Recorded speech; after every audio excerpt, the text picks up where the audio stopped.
Hello guys, welcome back to our channel Paramita Debjit ব্লগসে সবাইকে welcome. সবাই কেমন আছো বলো? আশা করি সবাই ভালো আছো। এই গরমে আমরাও চেষ্টা করছি ভালো থাকার। তো চলো, আজকে একটা নতুন ব্লগ নিয়ে তোমাদের সামনে চলে এসেছি। আজকে সানডে ব্লগ করছি। আমি মোস্টলি করে থাকি স্যাটারডেতে ব্লগ, তার কারণ সানডেটা ছুটি পাই, তো আমার এডিট করতে সুবিধা হয়, পোস্ট করতে সুবিধা হয়। বাট যেহেতু এইবার ছুটিটা পরপর পেয়েছি, ঈদের জন্য মানডেতেও ছুটি আছে, সেই জন্য স্যাটারডে সেরকম কিছু করা হয়নি, আর ব্লগও পোস্ট করিনি। এত গরমের মধ্যে ভালোও লাগছিল না, আর কি করব ভেবে করা হয়নি। তো তাই ভাবছিলাম যে সানডেতে দেখা যাক করতে পারি কি না। তো একটু সময় বের করে নিয়েছি তোমাদের সাথে গল্প করার। আর এখন মোটামুটি সমস্ত কাজবাজ সেরে বসেই আছি, তো ভাবলাম যে তোমাদের সাথেই একটু গল্প করা যাক। আর গল্পটা কোথা দিয়ে শুরু করব ভাবতে ভাবতে মনে পড়লো যে লাস্ট ব্লগ আমি যেটা করেছিলাম, পাটুলিতে গেছিলাম নার্সারিতে, সেখান থেকে কিছু গাছ টাছ কিনে এনেছি। তো সেগুলো তো তোমরা দেখেছিলে, বাট সেগুলো কোথায় এসে আমরা প্লেস করেছি সেগুলো তো তোমাদের দেখানো হয়নি, সেগুলো সম্পর্কে গল্পও করা হয়নি। তো চলো আজকে সেগুলোই দেখাতে দেখাতে ব্লগটা স্টার্ট করি। তো প্রথমেই শুরু করলাম আমার এই নতুন ফুল গাছ দিয়ে। তো তোমরা দেখেইছিলে যে ইয়েলো কালারের একটা সুন্দর ফুল গাছ কিনেছিলাম।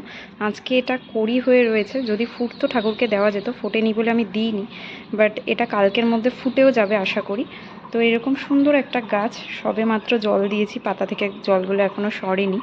তো এই গাছটা এখানে ফাঁকা হয়ে গেছিলো, আগে যে গাছটা ছিল সেটা আর নেই।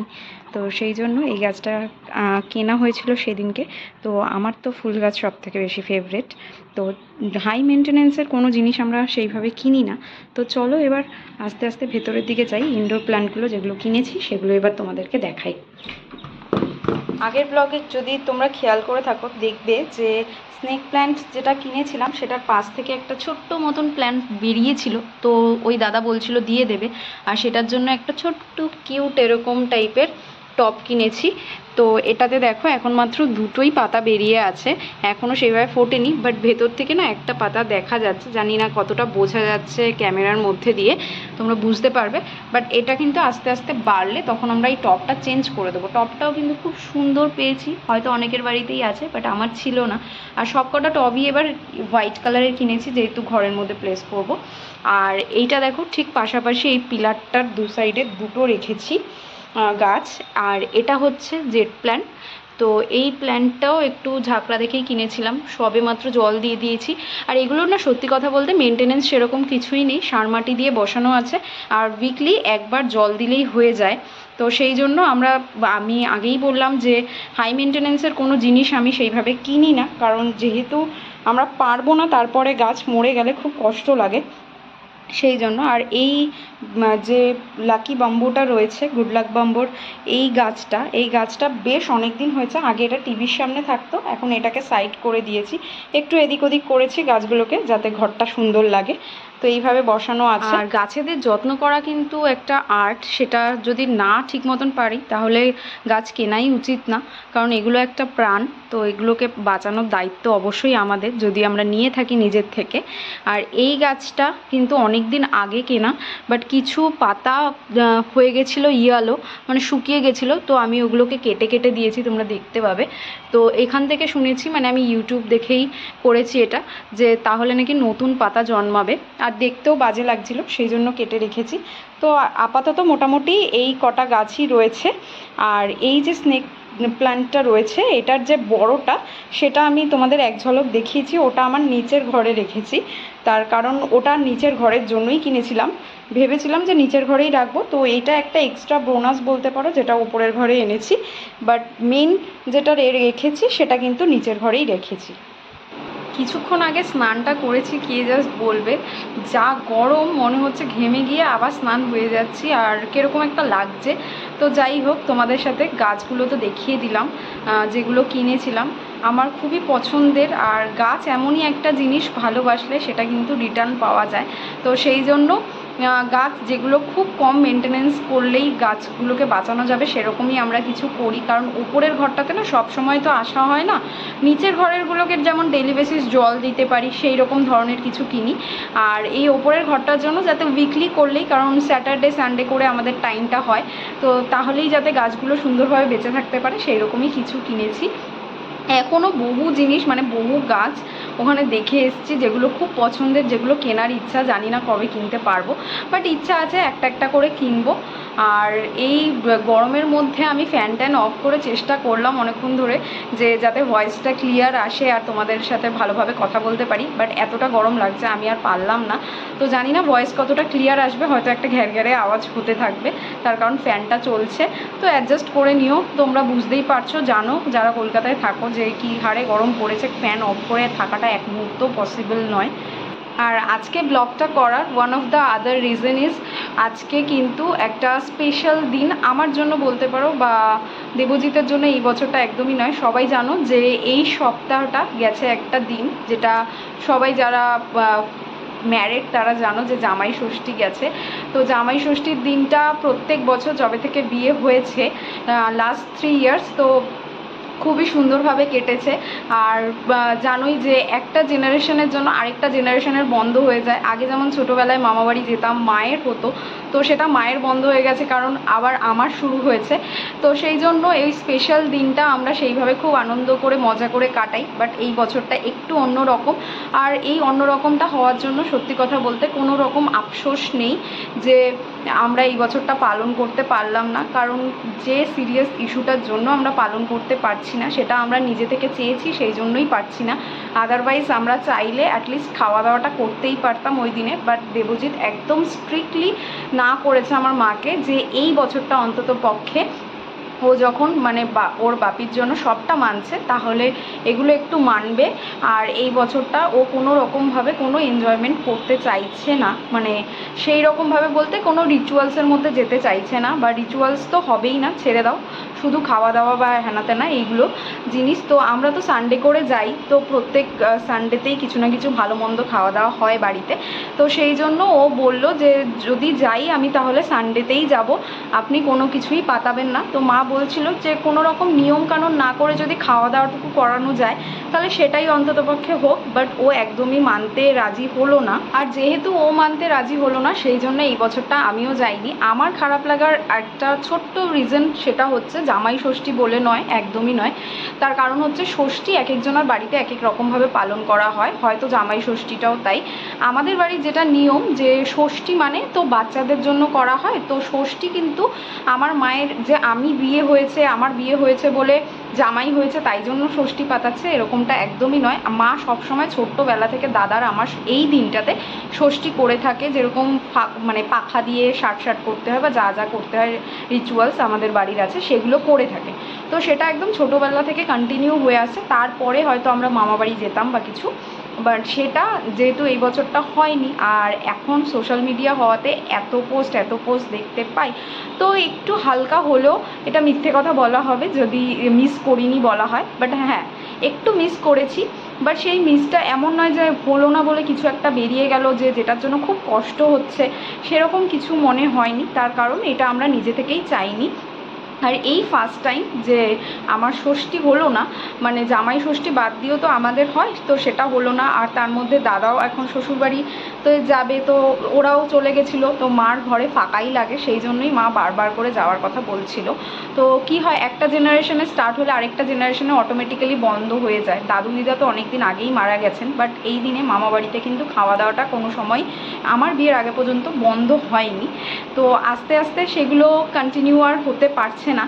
বাট এই বছরটা আবার মামাবাড়ি থেকে ডাক পেয়েছে, তো মাকে বললাম এই বছরটা আবার তোমরা যাও, নেক্সট ইয়ার আবার দেখা যাবে। তো সেই জন্যই মা বললো এটা কিন্তু ডিউ রইলো, হয়তো জামাই ষষ্ঠী হবে না বা এটা উপলক্ষে না, বাট সানডে কিন্তু খাওয়া দাওয়া একটা হবেই, সেটা বাদ দেওয়া যাবে না, কারণ উনি জামাই আদর অতটুকু অন্ততপক্ষে করবে। তো সেই জন্য আজকে সানডে, আর এই সানডেতে এত গরম, মাকে বলেছি বেশি কিছু বাড়াবাড়ি করো না এই বছরটা, যেন মনে না হয় যে কোনো অকেশন পাতানো হয়েছে বা কিছু হয়েছে, সেরকম না হয়। তো সেই জন্যই বলেছি অল্প কিছুর মধ্যে দিয়ে যেরকমভাবে করা যায় সেটাই করো। তো সেটাতেই মাও রাজি হয়েছে, দেবজিৎও রাজি হয়েছে। আর অন্য দিনের মতন আজকের আর 5টা দিনের মতন বা আর 5টা রবিবারের মতন সেমই সব বাট একটা জিনিস যেটা ডিফারেন্স সেটা হচ্ছে আজকে মা ওই ষষ্ঠীটার উপলক্ষে খাবারটা খাওয়াবে। আর আজকে বলছিল যে দুপুরবেলা থেকেই গেলে ভালো হয়, কারণ এখন এক্সট্রিম গরমে আমরা দুপুরবেলা যাই না, আমরা হয়তো বিকেলের দিকেই যাই, রাত্রেবেলা করে খাই, তাহলে মানে খাবারটাও ভালো করে খাওয়া যায়। আর এই দিনটাতে যেহেতু বাড়িতেও সবাই একসাথে খাচ্ছি শ্বশুর বাড়িতে, সেই জন্য দেবজিৎ বলল যে না, দুপুরবেলাটা আমাদের বাড়িতে যেরকম হচ্ছে সেরকমই হবে, রাত্রিবেলারই আয়োজন করুন, রাত্রিবেলায় গিয়ে খাওয়া দাওয়াটা হবে। তো সেই জন্য বাট আগের দিন কিন্তু ষষ্ঠীর ঠিক আগের দিন আমরা মা এবং ওই পুচকেটার জন্য একটা গিফট দিয়ে চলে এসেছি। আর যেহেতু বুধবারটা যাব না বলেই বাড়িতে, সেই জন্যই মঙ্গলবার গিয়ে চলে এসেছি। আর সেদিনকে ভিডিও টিডিও কিছুই করিনি, কারণ মাসি টাসিরা এসেছিলো আমার বাড়িতে, তো সেই জন্য ওদের গিফট ওদের হাতে পৌঁছে দিয়েছি। তো বললো এটা যদি নিয়ে বুধবার আসতে হতো তাহলে খুব খারাপ তো হতো না, বাট আমরা চাইলাম না যে বুধবারটা একদমই স্কিপ করব, সেই জন্যই পুরোপুরি স্কিপ করে আজকে যাচ্ছি। তো আজকে দেখা যাক রাতে কী কী আয়োজন থাকে, সবটাই থাকবে ব্লগে, তোমরা দেখতে থাকো। গল্প করতে করতে কখন যে সময়টা কেটে গেল, তোমাদের সাথে সময় কাটাতে বেশ ভালো লাগে, সেই জন্যই এতগুলো গল্প তোমাদের সাথে করতে পারি এতটা সময় নিয়ে। আর এখন মোটামুটি দেখতে পাচ্ছি ঘড়ির কাঁটায় 3টে মতন বাজে। তো চলো এবার লাঞ্চটা করে নিতে হবে। দেবজিৎ জিমে গেছিলো, আর সকাল থেকে উঠে যেটুকু কাজকর্ম থাকে আর কি সানডে বাড়িতে, সবটাই সেরে নিয়ে স্নান টান করে তোমাদের সাথে গল্প করতে বসেছিলাম একটু। তো গল্প শেষ আপাতত এই সময়ের, মানে এই দুপুরবেলা। আর এরপর নেক্সট চলে যাব একদম বিকেলবেলার পর্বে ডিরেক্টলি। তো সেখানে গিয়ে কি কি হচ্ছে না হচ্ছে সবটাই থাকবে। অ্যাকচুয়ালি আমি গেলে না ওখানে গল্প আড্ডা দিতে দিতে ভুলে তো যাই, মানে ভিডিওটা কন্টিনিউ করতে, বাচ্চাটার সাথে খেলতে ব্যস্ত হয়ে পড়ি। তো আজকে মনে করে করে অবশ্যই চেষ্টা করব যতটা পারি দিয়ে দেওয়ার। তো চলো এখন আপাতত বন্ধ করলাম, নেক্সট কন্টিনিউ করছি বিকেলের পর থেকে। তো গাইজ যেরকম বলেছিলাম বিকালের পর্বটা এরপর থেকে কন্টিনিউ করব। তো বিকালের পর্বের জন্য একদম রেডি হয়ে গেছি, যেহেতু জামাই ষষ্ঠী নয়, জামাই ষষ্ঠীর মতন কিছু, সেই জন্য আজকে আর শাড়িটারি পরিনি, গরমের মধ্যে হালকা পাতলা কিছুই পরেছি। তো এখন বেরিয়ে পড়ছি বাড়ির উদ্দেশ্যে, দুজনেই রেডি হয়ে গেছি। তো চলো যেতে যেতে বাকি কথা হতে থাকবে। বাড়ি থেকে বেরিয়ে চলে আসলাম পাড়ার চপের দোকানে, তার কারণ যেহেতু আজকে জামাই ষষ্ঠী নয়, আর জামাই ষষ্ঠী হলে একদিন মানে সেই নির্দিষ্ট দিনটার জন্য আমরা মিষ্টিই কিনি, বাট আজকে যেহেতু সেটা নয়, আর বাড়িতে সেরকমভাবে মিষ্টি কেউ খেতেও চায় না, নিয়ে গেলে একে ওকে ঠেলাঠেলি করা হয়, সেই জন্য ভাবছিলাম যে এই চপের দোকানটার থেকে চপ নিয়ে যাই। যখন সব কিছুই আলাদা রকম হচ্ছে এই বছর, তাহলেও এটা একটু আলাদাই হোক। তো দেখো চলে এসেছি চপের দোকানে, এখান থেকে বহুবার আমরা জিনিসপত্র কিনি যখন তোমাদেরকে দেখিয়ে দিই। তো চলো দেখতে থাকো। তো এখান থেকে আমরা ডিসাইড করলাম যে ফিশ ফ্রাই নিয়ে যাব, তো সেটার জন্যই অর্ডার করে দিয়েছি। তো দেখা যাক কতক্ষণে তৈরি হয়ে যায়। দোকানটা তোমাদের জাস্ট ভিড়টা দেখাচ্ছি, সেই রকম কোনো নামি দোকান নয়, বাট পাড়ার মধ্যে প্রচুরবার দেখিয়েছি আমি এখান থেকে আসলে চপ নিয়ে যাই। তো আজকে বাড়ির জন্য নিচ্ছি, গরমে একটুও দাঁড়ানো যাচ্ছে না, ওই পাশটা এত গরম না, যেই কারণে দামগুলো একটু রিভাইজ হয়েছে বলে তোমাদেরকে দেখিয়ে দিলাম ভালো করে। বাকিটা আমি দূরে দাঁড়িয়ে আছি, ওখানে ভাজছে, এত গরম লাগছে। দেবজিৎ ওখানে দাঁড়িয়ে আছে, আর আমি একটু বেরিয়ে বাইরের দিকে দাঁড়িয়ে আছি। মুখ চোখের কি অবস্থা জাস্ট দেখো, বাড়ি থেকে জাস্ট 2 মিনিট হয়েছে বেরিয়েছি, 2 মিনিটের রাস্তাই এটা। তো এসে জাস্ট দোকানটায় দাঁড়িয়েছি, গরমে দাঁড়ানো যাচ্ছে না, তাই আমি সাইড হয়ে দাঁড়িয়ে আছি। দেবজিৎ আছে দোকানটার ওখানে কিনছে, বাইরে একটু হাওয়া দিচ্ছি। যতক্ষণ বাইকে বসে বসে যাচ্ছিলাম বেশ ভালো লাগছে, বাট বাইক থেকে নামলে আর দাঁড়ানো যাচ্ছে না, এত গরম। তো এই দেখো আমাদের চপ নেওয়া কমপ্লিট। তো আমরা এবার বেরিয়ে পড়ি, বাড়ির দিকে রওনা দিই।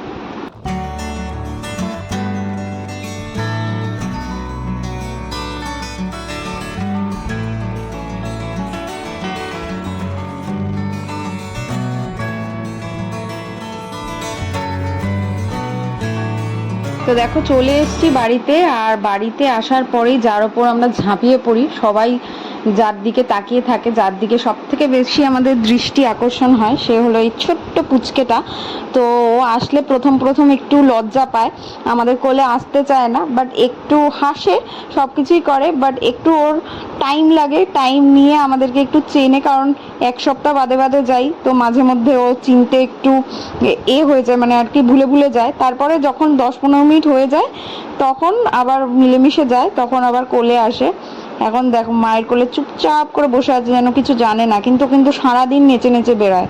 তো এখানে দেখো চলে এসছে ফিশ ফ্রাই, তো সেটা নিয়ে বসে পড়েছি। আরেকজন জামাই কাঁধ হয়ে গেছে এখানে এসেই, গরম, এত অবস্থা খারাপ গরমে। আর যেই দেখেছে খাবার অমনি এবার এদিক ওদিক করবে। উনি উনি এই খাবারগুলো খাবেন, কিন্তু দেওয়া যাবে না। তো যেরকম তোমাদেরকে বললাম 10-15 মিনিটের মধ্যেই ওর বন্ধুত্ব হয়ে যায়। তো পিপার সাথে ওর বন্ধুত্ব এখন হয়ে গেছে, এখন ওর কোল থেকে কোথাও নড়বে না। তো সেই জন্য আমিও হাত বাড়াচ্ছি আর ভিডিও করছি বলে এরকম মুখের নানান রকম অঙ্গি ভঙ্গি করছে। এখন কিন্তু ও নতুন নতুন অত কিছু শেখে, মানে প্রত্যেক সপ্তাহে এসে ওর মধ্যে নতুন নতুন চেঞ্জেস দেখতে পাই। তো তারপরে জোর করেই নিয়েছি। এখন খেয়েছে, একটু ঘুম ঘুম পাচ্ছে মনে হচ্ছে। আর ওইদিকে আমাদের ভিডিও চলছে বলে বাকি লোকজন খালি গায়ে ঘুরছিল, বাবা জামাকাপড় পরে নিচ্ছে আর দাদা লজ্জা পেয়ে বেরিয়ে চলে গেল। তো এবার ডিরেক্টলি চলে যাব খাওয়ার পর্বে, বেশ রাত হয়েছে। আজকের মেনুতে কি কি আছে দেখো, মোটামুটি অনেক কিছুই, খুব কমের মধ্যে করতে বলাতেও মাকে অনেক কিছুই করেছে। আর এই যে জামাই বসেছে এখন খেতে। এখানে মাছ ভাজা, ওটা কি আছে মা? ওটা চিংড়ি মাছ দিয়ে কচুর শাক, মালাইকারি, মাটন। রাতে এর থেকে বেশি কিছু লাগে না। আর দই। এখানে জামাই বসেছে, এখানে আমার খাবার বাড়া, আর ওই পাশে মা বসে আছে।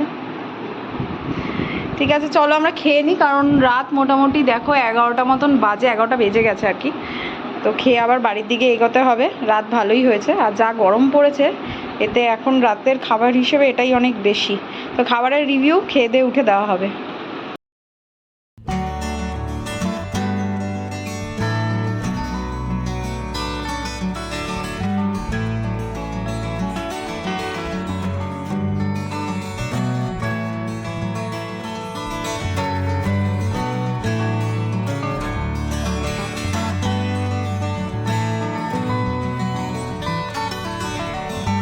গাইজ এসে গেছি বাড়িতে, আর বাড়িতে আস্তে আস্তে তোমাদের সাথে রাস্তায় আর সেইভাবে কথা হয়নি। তো যে যে আইটেমগুলো মা করেছিল, মার হাতের রান্না সত্যি খুব ভালো। প্রত্যেক বাড়ি প্রত্যেক রবিবারই আমরা এরকম কিছু না কিছু খেয়ে থাকি। তো যেরকম বলেছিলাম অকেশনের মতন করে একদম নয়, খুব পাতিভাবে এই বছরটা আমরা কাটাচ্ছি। তো সেই জন্য অল্প আধটুর মধ্যেও যা করেছে সেটা অসাধারণ। আর মায়ের হাতের রান্নার তো কোনো তুলনাই হয় না। তো যাই হোক, সব কিছু খাবার দাবার খেলাম, যা করলাম আজকে সারাটা দিন তোমাদের সামনে তুলে ধরলাম। যদি ভালো লাগে অবশ্যই লাইক শেয়ার কমেন্ট করো। আর যারা নতুন দেখছো তারা কিন্তু আমার চ্যানেলটাকে সাবস্ক্রাইব করতে ভুলো না। আজ অনেক রাত হয়ে গেছে। গুড নাইট, টাটা, সবাই ভালো থেকো। নেক্সট ভিডিওতে আবার দেখা হবে।